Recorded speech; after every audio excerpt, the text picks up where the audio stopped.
Level 1. The Nobody. You are 19 years old. You grow up in a country where the roads crack in the summer and flood in the monsoon. Your father was a clerk. Your mother sold vegetables in a market where the roof leaked. You went to a government school where 60 students shared one classroom and the teacher showed up 3 days a week. You are not wealthy. You are not connected. You are not important. Nobody in your family has ever met a politician in person. The government is something that happens to you. It raises the price of bread. It cuts the electricity at night. It sends police to collect bribes from your father's shop. You have opinions about this. You have anger about this. But anger without a vehicle is just a feeling, and feelings don't change anything in a country like yours. One day, a man in your neighborhood holds a meeting in a back room. He talks about injustice. He talks about the people who run the country like a private business. He talks about change. 20 people sit on plastic chairs and listen. You are one of them. You go back the next week, and the week after that. Within a month, you're handing out pamphlets on street corners. Within 2 months, you're organizing the chairs. Within 3 months, the man who runs the meetings learns your name. That's the first time a powerful person has ever learned your name. It feels like sunlight hitting a part of you that has been sitting in a basement your entire life. You don't know it yet, but that feeling is the most dangerous thing that will ever happen to you. Level 2. The Local Leader. You're 24. The party has grown. The man who ran the backroom meetings is a regional figure now. He needs people on the ground, organizers in every district who can mobilize a crowd on 48 hours notice. He picks you, not because you're the smartest or the most educated, because you show up. Because when there's a protest march, you're in the front row. Because when someone needs to be at the police station at 3 a.m. to bail out a detained party worker, you go. You are reliable. In politics, reliable is worth more than brilliant. You run a district now. You have 200 party members under you. You organize rallies, distribute food during floods, settle disputes between neighbors who trust you more than they trust the courts. People in your district call you Bhai, or Elder, or Sir.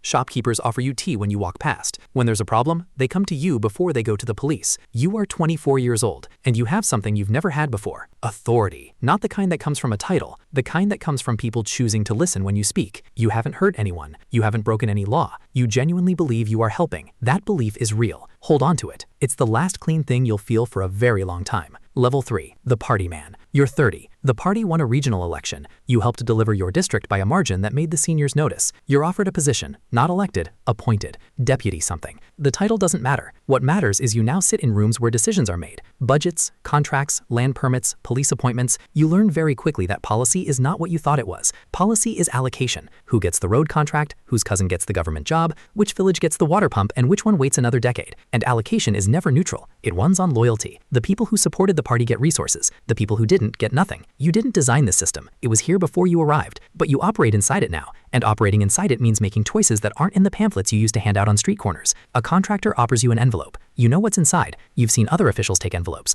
The ones who refuse don't last. Not because anyone punishes them, because the system runs on exchange. And if you don't participate in the exchange, you become irrelevant. Irrelevant people don't get to make decisions. You take the envelope. You tell yourself it's practical. You tell yourself you'll do more good with influence than without it. That sentence will become the most used lie of your entire life. You will repeat it at every level, and every time it will feel slightly less true. Level 4. The Enforcer. You're 36. The party is in national contention now, and national politics is not community organizing. It is machinery. It runs on money, media control, and the strategic application of fear. You've been given a role that doesn't have an official title. You handle problems. A journalist publishes an investigation into the party's finances. You arrange for the newspaper's largest advertisers to receive phone calls. The ads get pulled. The story dies. An opposition candidate gains traction in a key district. You find something in his past, or you create something. A photograph, a rumor, an old business deal reframed as corruption. The candidate spends the next 2 months defending himself instead of campaigning. He loses. A labor leader threatens a strike that would embarrass the party before an election. You meet with him privately. You don't threaten him. You threaten his funding, his union's bank accounts, the permits for his rallies. He calls off the strike. You haven't touched anyone. You haven't raised your voice. But you have learned that power doesn't need violence. It needs leverage. And leverage is everywhere if you know where to look. You go home at night and your wife asks how your day was. You say fine. She doesn't ask follow-up questions anymore. You stopped telling her details 2 years ago. Not because she wouldn't understand, because explaining it out loud would require you to hear yourself, and you're not ready for that. Level 5. The Minister. You're 42. The party won. The leader is now the head of state. You are a minister. You have a government car, a security detail, a staff of 40 people who stand when you enter a room. You control a budget worth hundreds of millions. You sign approvals that reshape entire industries. Businessmen who wouldn't have returned your call 10 years ago now sit in your waiting room for hours hoping for 15 minutes.